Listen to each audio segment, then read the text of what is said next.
제가 진짜 다 찾아봤거든요. 하나도 없어요, 하나도. 식물한테 얼마나 중요한데 그것도 모르고 사세요. 어차피 안 하시니까 오늘 공개하겠습니다. 안녕하세요, IM 그린메이트의 꽃 읽어주는 남자입니다. 오늘은 좀 세게 말할게요. 너무 답답해서요. 식물 키우는, 심지어 판매하는 사람도 흙에 대해서 잘 모릅니다. 사실 말도 안 되는 거죠. 맨날 상토, 배양토 얘기만 떠들고 있습니다. 식물을 모르는데도 식물샵을 운영하고 공부도 안 해서 아는 게 없는데 어떻게 다른 사람들에게 판매를 할 수가 있을까요? 판매라는 걸 너무 쉽게만 생각하는 게 아닐까 싶습니다. 흙은 내 식물을 지지해주고 식물이 잘 자라도록 온갖 양분, 수분을 공급해주는 역할을 하는데요. 따라서 화분에 담겨진 흙의 성질에 따라 식물이 죽고 살고, 즉 식물의 식생이 달려있는 겁니다. 이렇게 너무나 중요한 흙 관리, 흙을 모르면 절대 식물을 잘 키울 수 없으니까요. 오늘 영상 끝까지 봐주시기 바랍니다.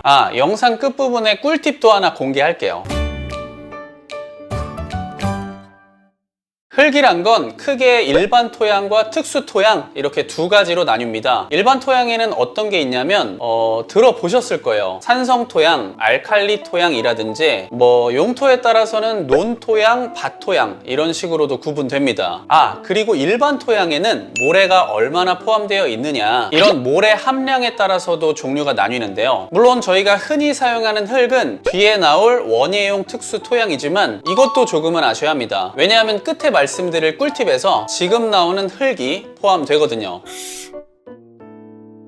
모래가 70% 이상인 흙입니다. 사실 흙이라고 하긴 좀 뭐한데, 식물을 키운다면 흔히 쓰는 마사토 정도 생각하시면 비슷해요. 선인장이나 다육이 키우실 때 쓰면 가장 좋은 흙입니다. 입자가 크니까 배수성이 너무 좋겠죠? 대신 건조해지기가 쉽습니다. 비료를 줘도 금방 사라지고요. 그러니까 다른 흙이나 유기물과 혼합해서 보완적으로 사용하면 너무 좋겠죠. 사토와 점토의 함량 비율이 거의 비슷한 흙입니다. 어찌 보면 가장 이상적인 흙이에요. 제 채널이 실내 식물에 특화되어 있는 만큼 제가 봐도 가장 우리 원예 실내 식물에 적합하지 않나 싶습니다. 실내에서 작게 텃밭 가꾸시는 경우도 많이 있죠. 그런 원예 작물 재배용으로도 너무나 좋은 흙입니다. 먹을 식자 아니고요, 찰흙 식자입니다. 모래가 상대적으로 적고 입자가 작은 점토가 절반 이상을 차지하는 흙인데요. 그만큼 물을 저장하는 보수성과 비료를 저장하는 보비력이 강합니다.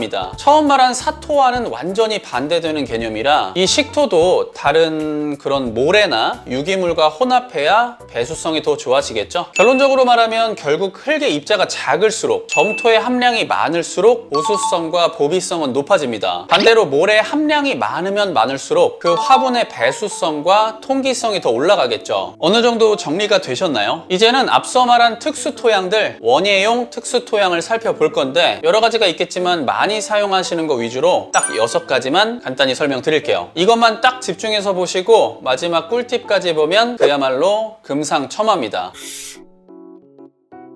지금 이 내용이 식물을 키우는데 얼마나 중요한지 아직까지도 잘 모르시는 분들이 계실 것 같아서 다시 말씀드리는데요. 이런 내용도 모르고 식물을 키우거나 또는 판매한다? 힘들게 번 돈 그냥 길바닥에 버리는 것과 같습니다. 딱 3분만 집중해주세요. 어쩌면 식물에 가장 좋은 흙이죠. 화렵수의 낙엽을 썩혀서 퇴적시킨 흙을 말합니다. 제가 봐도 가장 식물 성장에 좋아요. 보통 다른 흙이랑 섞어서 사용하는데 배수도 좋아지면서 미생물의 활동에까지 영향을 주니까 안 써보신 분들은 한 번쯤 사용해보셔도 좋겠습니다. 이름은 많이 들어보셨을 거예요. 잠깐 이름을 풀어보면 이게 피트와 모스의 합성어인데, 피트는 토탄, 그러니까 석탄 같은 거라고 보시면 되고, 모스는 아시죠? 이끼를 말합니다. 즉 피트모스는 축축한 습지에서 이끼가 쌓이면서 발효된 그런 천연 유기물을 말하는데요. 아무래도 사람들이 많이 쓰는 이유가 있겠죠? 앞에서 말한 배수성, 통기성도 좋은데다가 이끼니까 어떨까요? 보수성의 보비력까지 훌륭합니다. 잘 사용하시면 너무 좋다는 걸 바로 느끼실 거예요. 펄라이트랑 수태는 함께 말씀을 드릴게요. 우선 펄라이트는 한마디로 통기성 면에서 최고의 흙입니다. 이게 화산암, 즉 돌을 고온 처리한 건데 심지어 엄청 가볍거든요. 난석처럼 가벼워서 이동도 쉽고 무균 상태의 중성 토양이라 다른 흙과 섞어서 사용하기에도 정말 좋은 흙이죠. 수태는 아실 거예요. 이끼를 말린 건데 그럼 당연히 보수력과 맛과 통기성까지 좋겠죠. 주로 난이나 박쥐란 같은 착생식물, 저도 많이 사용하지만 다양한 관엽식물에도 사용됩니다. 바크도 난에 많이 쓰이죠. 모르시는 분들이 많던데 바크는 사실 전나무 껍질로 만드는데요, 그만큼 배수성에 특화된 특수 토양입니다.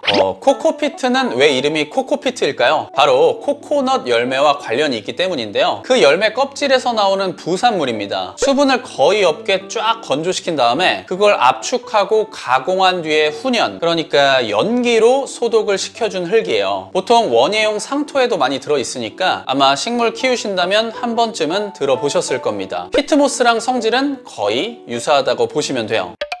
제가 오늘 흙에 대해 전부 알려드린 것도 아닙니다. 그럼에도 불구하고 이 정도도 모른다는 건 정말 말도 안 되겠죠? 제가 그랬던 것처럼 여러분들도 이 내용 여러 번 돌려보시면서 식물 키우시거나 흙 사실 때 꼭 참고하셨으면 좋겠습니다. 마지막으로 간단하지만 꼭 필요한 꿀팁 하나 말씀드리고 마칠게요. 바쁘신 분들은 어차피 못하니까 공개를 하는데요, 물론 이것만 들어가는 건 아닙니다. 하지만 이 정도만 해주셔도 식물에 너무 좋은 팁, 바로 앞에서 말씀드린 사토와 분갈이용 흙 또는 원예용 상토를 섞어서 사용하는 거예요. 저 같은 경우는 그 외에도 여러 가지 다른 걸 배합하고 비율까지 정확하게 맞춰서 판매를 하지만 솔직히 집에서는 그게 어렵잖아요. 그러니까 두 개를 사다 놓고 뿌리가 작은 애들은 5대5 정도, 물이 좀 필요한 식물들은 점토 비율을 좀 더 높여서 그렇게 혼합해서 사용하시면 좋습니다. 그게 귀찮으시면 저한테 연락 주셔도 되는데 할 수 있다면 꼭 해보시고 달라짐을 느껴보시기 바랍니다. 조금이나마 도움이 되셨다면 나가시기 전에 좋아요 한 번씩만 꾹 눌러주시고요, 주변에 많은 분들께 공유해주세요. 이걸 알아야만 식물 관리를 좀 더 편하게 할 수 있거든요. 그리고 식물 잘 키우고 싶으시다면 구독과 알림 설정까지 지금 바로 해주시길 부탁드리겠습니다. 저는 그럼 더 유익한 영상으로 돌아올게요. 구독은 좋아요.